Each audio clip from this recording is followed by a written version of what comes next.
Plastic Prophet. What if color was a kind of alphabet? What if blue was not only a shade on the spectrum, but a letter in the hidden language of the world? A punctuation mark, a pause, a doorway. Look at where blue shows up in the lives of our children. The dog in Blue's Clues, the cartoon family in Bluey, Sonic the Hedgehog, that blur of cobalt speed. Blue is everywhere in the space where young eyes focus and young minds learn. Now there's reason here. Light It Up Blue, the campaign by Autism Speaks, made blue the primary color associated with autism awareness. Blue symbolizes calmness, acceptance, and understanding in a world that feels loud and unpredictable. Many in the autism community say blue offers serenity. It's less harsh than red, less chaotic than yellow, less flashy than neon. And then there's Sonic. A lot of autistic fans say Sonic appeals because of visual design that soothes and engages. Bright, bold colors, clear lines, predictable patterns of movement, rhythm, and repetitive visual cues. Sonic's world gives the mind something dependable, familiar mechanics, recognizable characters, color contrasts that pop without overwhelming. What if, in blue, we find a frequency that quiets some of the noise? What if blue is chosen because it lives in the lower glare of the visual spectrum, being easier to see without overstimulation?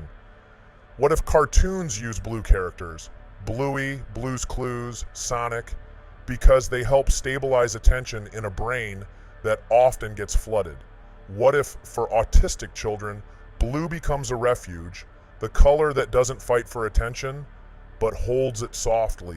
Then layer in Babel. Once men had one language, once speech was unified.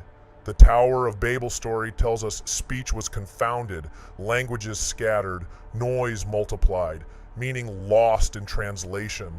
What if blue is part of how some are trying to rebuild a lost chord of the original language? What if, rather than rebuilding with words, they try with sight, with pattern, with color, with rhythm?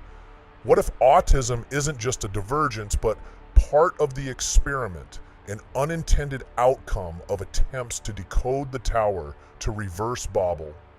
Perhaps some minds are more sensitive to the pulse behind sound, to seeing the pattern behind color. Perhaps the missing key is not a new language of words, but one of senses, sight, color, rhythm, feeling, thought. Imagine every language on earth brought together, not by dictionary, but by resonance, a universal speech born from the heart's capacity to interpret mirror noise, turning visual rhythm and color into meaning. Someone would call that the language of angels. Maybe it's what Jesus meant when he said, "If you have ears to hear, let you hear." What if autism is not brokenness, but a signal? What if blue is not just branding or awareness, but letter-like in an alphabet born before Babel?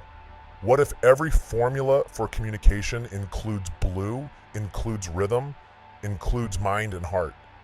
What if in pursuit of rebuilding that universal speech, experiments touched on brains, perception, and some fell out of balance, not by design, but by risk?